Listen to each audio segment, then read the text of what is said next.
Hi everyone, I hope you're doing well. I'm doing good myself. I got some free time to work in the garage, so that's always good. So in my last two videos about the spring maintenance, I mentioned that I wanted to replace some steering parts, so I'll be doing that today. I got the center link, the idler arm bushing, genuine BMW. I don't want to mess with that in the future. I got some hardware, sway bar links, sway bar bushings, genuine as well. And the reason I'm doing all this work is that I don't know the condition of the parts as they are on the car. I know they're old, that's for sure, and I do get a pop when I turn the steering wheel sometimes, not always.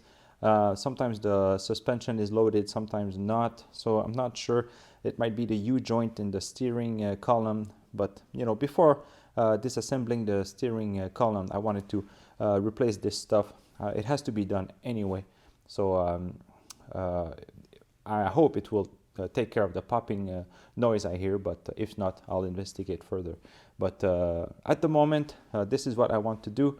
The car is already jacked and ready to go, so let's get started with that. Okay, so I took off the two front wheels, and I think I will start by removing the sway bar links. So this nut is a 17 millimeter, and I already sprayed PB Blaster penetrating oil on most of the nuts and bolts that I'll need to remove. Oh man, yeah, it's pretty hard. Can I get to it with a socket? I'm not sure if I can. Yeah, that should be tight enough. Let's try that.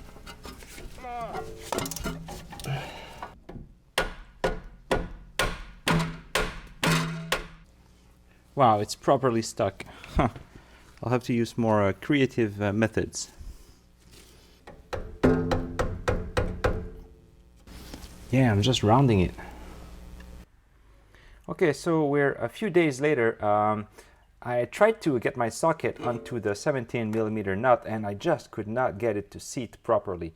And as you can see now, it's fully seated and it makes a good contact with the nut. And what I had to do was I had to clean all the area around the nut with a big brush.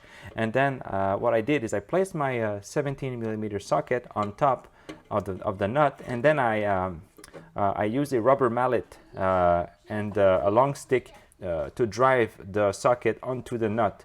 So now you can see that it really seats correctly all the way onto the nut. So here there must have been some rust, because when I pushed it by hand, the socket would only engage like a 3/4 of the way, and then when I turned it, it just rounded the nut. So now I was afraid to round it totally. So now I still have some a good grip on it. So now I'll try it with a ratchet. Okay, so I'll try it with my 3/8 ratchet. Earlier I could not get it. Yeah, see, I still get the same issue. There's not enough clearance for the ratchet. So I don't get it how you're supposed to fit a ratchet on there, because of it hits this part of the strut assembly. So okay, I got here a 1/4 inch ratchet with a 3/8 extension, and it's a very slim 1/4 inch ratchet. It's the same Carlisle I used in the oil filter housing video. I really like this ratchet, so I'll just position it correctly, and then I should have enough. Yeah, I barely have enough clearance with this ratchet. Yeah, I really don't understand how this is supposed to work. I had some good suggestions on the Beamer forums. People said just to cut it, either, not sure if they were talking about the nut or the sway bar link at the back. But even if you do, how are you going to tighten this nut when you reinstall it with the new nut? I don't get it. Okay, anyway, so socket fully seated. Let's give it a go. Try it out. Oh, super tight. Wow.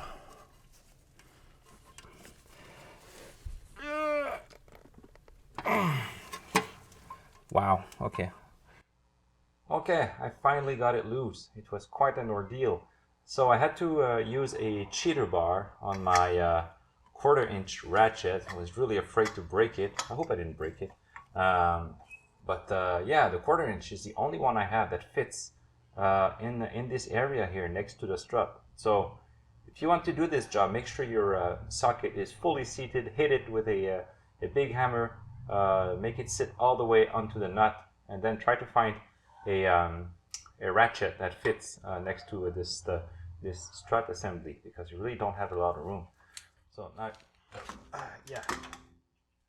So now at least it's turning, and yeah, great.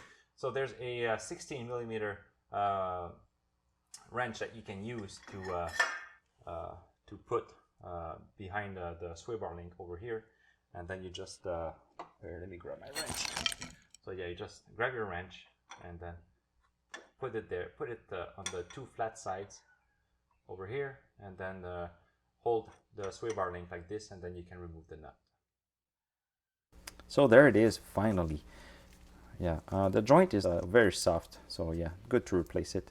So yeah, very happy to being able to remove it. And this lower nut I removed already, because on the first evening where I was not able to get this nut out, I felt pretty bad about myself, you know, defeated by one nut really. So I went and removed this nut just to make me feel better. Okay, so the right side sway bar link was really easy to remove now that I knew the trick to get the socket on there, and it was really due for a replacement because it's really wobbly on both sides. Yeah, no good. So now that it's out, I think I'll remove the tie rods over here.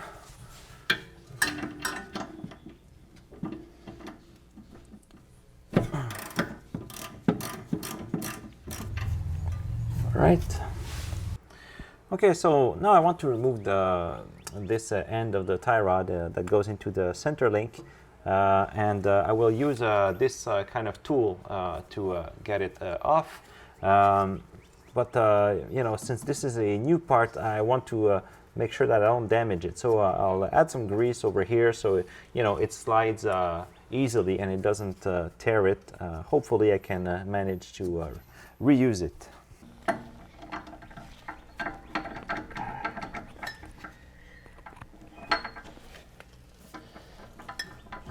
Okay, that's pretty good.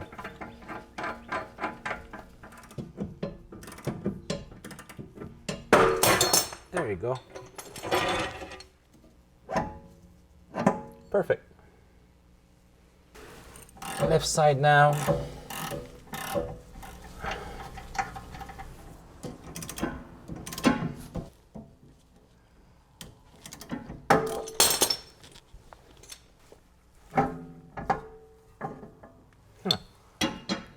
Not a lot of pop for this side. Okay, all free now. Okay, sway bar bracket held by two 13 millimeter nuts. Quite easy to remove.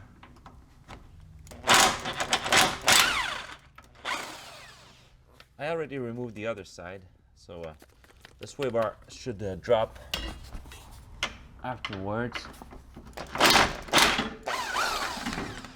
There you go.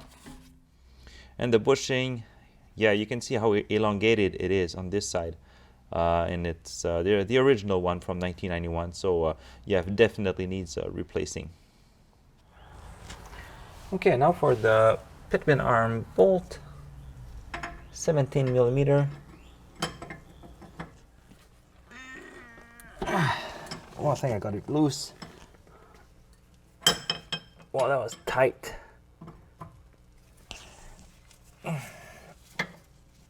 Yeah, it's free now. Maybe I can finish it with a ratchet instead. Oh yeah. Really like these flex heads. So useful. All right. Okay, for the pitman side of the center link, to separate the ball joint, I had to use a different kind of ball joint separator. This one is the same kind you typically find in the US at Harbor Freight, and I got mine on Amazon because Harbor Freight won't ship to Quebec in Canada. So it's the only province where they don't ship. I don't know why. Anyway, so you use this specific separator because it has a really slim profile at the, I don't know what they call, like at the forks, and you need this thin profile to get between the center link and the pitman arm. There's not a lot of room, and you have to hit it with a hammer to get a good grip at the top of the ball joint stud. And this ball joint separator is really effective, and it made such a loud pop when it finally broke loose that it actually broke the microphone input of my camera, believe it or not. So yeah, that's why I'm recording this on my cell phone. Okay, and now for the idler arm, there is a heat shield that I need to remove above it. It's held by a few 10mm bolts.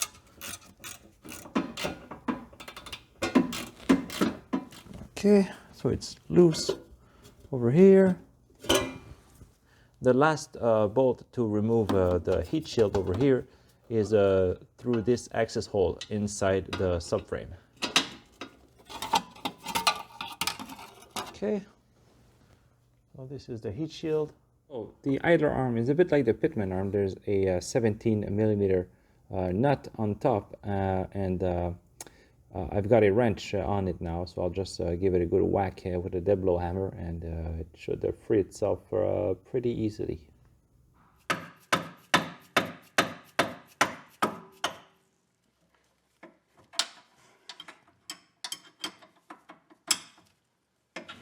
All right, it's loose.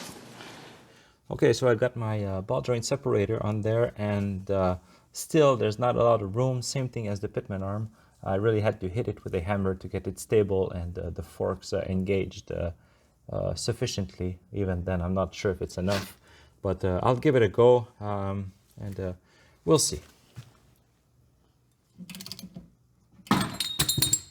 Wow, that was quick.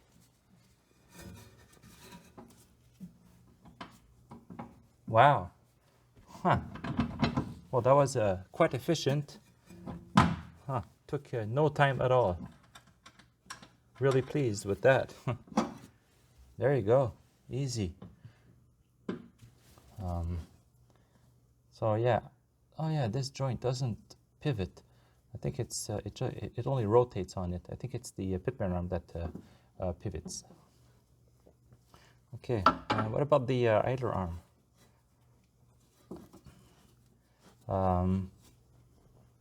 Yeah, it's still tight, but I'm still gonna change it. But yeah, surprisingly, it's very tight, at least by hand. Who knows what happens really on the road? But yeah, okay. So next is to remove the pitman arm itself, the idler arm, I mean. To take off the idler arm, there is a 17mm nut at the bottom that you need to remove through this hole on the subframe. There's also a long bolt that goes through the bushing and all the way down, and I think there's a 17mm head over here that you should hold with a wrench at the same time. But I'll try it with my impact gun. Try to zip the nut at the bottom here, see if it takes it off without holding the bolt.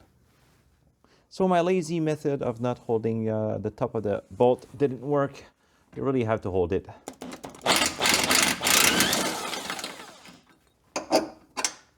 All right, so here's the long bolt, and here's the arm itself. So here's the old idler arm. It seemed fine on the car by hand, but who knows really if it's good. So I'll be replacing just the bushing. No need to replace the arm. I cleaned it up a bit, and it almost looks brand new. So I got here a genuine BMW bushing, and I'll get a shop to install it for me because I don't have a press. I do have a vise, but you know, I'm just gonna pay them a bit of money to press it in. And also I cleaned up the threads on this bolt. So I believe this nut is not for sale anymore by BMW. Don't quote me on that, but yeah, so I just cleaned everything so it turns properly and freely. So yeah, so off to the shop to install the new bushing. Okay, so we're 1 or 2 weeks after I said that I was bringing this to the shop. I lost track of time. Life gets in the way, and yeah, it's not really possible to do a repair in one sitting. So yeah, I got the bushing pressed for around $15 Canadian, really cheap. Didn't have to buy a press. I'll get one eventually for the suspension stuff, but for now it's good. And it's impossible to tell if the old bushing was still good or not, because you know, externally it's not it doesn't show any visual indication of wear. So anyway, I got a new one, and looking at the spec here for this this bolt that goes like this onto the idler arm, there's a spec for an M10 bolt or M12 bolt. You know, for the M12, you're looking at twice the amount of foot-pounds of torque. So I wasn't sure which bolt I had. So I got my thread cleaning kit, and that's the adapter I used to clean the bolt. And it says on it M10 by 1.5. So yeah, so that's the one I need to use, and I need to apply 32 foot-pounds of torque. So if you have this style of bolt and nut, that's the spec you need to use, 32 foot-pounds. So yeah, let's go and install it. Okay, so story time. So I was going to replace this arm in the previous footage. So this is my original idler arm with a new genuine BMW bushing pressed in. Except that when I installed it, I could see a strange angle on the arm when I looked at this, the center link. The center link is supposed to be parallel with the frame of the car and the subframe in such a way that both tie rods on the right side and left side should be at the same level, or according to BMW specification, the height difference should not be higher than 1.5 millimeters between the left tie rod and the right tie rod. So it has to be really flat and level, except that when I installed this arm, it wasn't. The center link was like this, so higher on the passenger side, on the idler arm side. So what did I do? Well, I figured my arm probably got some metal fatigue over time, and I'll just order a new arm. So I got a Lamforder, respectable brand, and the unit came in, installed it, and tried to pivot the arm, and nothing. It would not budge at all. So it was frozen solid inside the bushing, and I even tried to force it in a vise to rotate, but nothing. It would not work at all. So sent it back, got a refund, still waiting for the money. But in the meantime, I ordered a genuine BMW idler arm, so the whole thing with the bushing, and then I installed it on the car, and I'll show you the result. So this is the result. The center link is not level and still higher on the right side than it is on the left side, and we're talking about 6 millimeters of difference, and the spec should be no more than 1.5 millimeter. So something is definitely wrong here. So what could be the issue? Well, the arm here is brand new. It's genuine, so I know it's good. The pitman arm over here, it's a solid piece of metal. Very unlikely that it would be damaged, and it's, you know, there's no bushing, there's nothing. It's just a solid chunk of metal, and I really tightened the nut on it, so it won't be moving. The center link is brand new, TRW, and I believe at the moment, if you order a genuine BMW center link, that's what you'll get. But don't quote me. I just saw it from pictures. It was the same unit with the E32 stamped over here. So what else could it be? Well, it could be the subframe. So here there's a mounting point over here. Let me get my light closer.